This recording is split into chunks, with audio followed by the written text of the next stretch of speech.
తెలంగాణ రాష్ట్రంలో నైజాం నవాబ్ వ్యతిరేకంగా 3000 గ్రామాలను విముక్తి చేసి పెద్ద ఒక సామాజిక మార్పుకు ఆయన పెద్ద పీట వేయడం జరిగింది. అలాంటి మహాత్ముని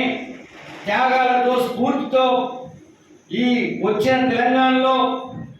మరింత పేదవాళ్లకు అట్టడుగు వర్గాల జనానికి ఈరోజు ప్రభుత్వాలు చెబుతున్న అనేక సంక్షేమ పథకాలను అమలు చేయాల్సిన చారిత్రక బాధ్యత ఈ పాలకులపై ఉంది.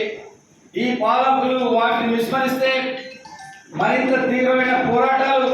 ఈ రాష్ట్రంలో మనం చేయాల్సిన అవసరం ఉందనేది ఈ సందర్భంగా తెలియజేస్తూ ఇప్పుడు మన సిపిఐ రాష్ట్ర కార్యదర్శి ఎమ్మెల్యే మీ అందరి తరఫున విజ్ఞప్తి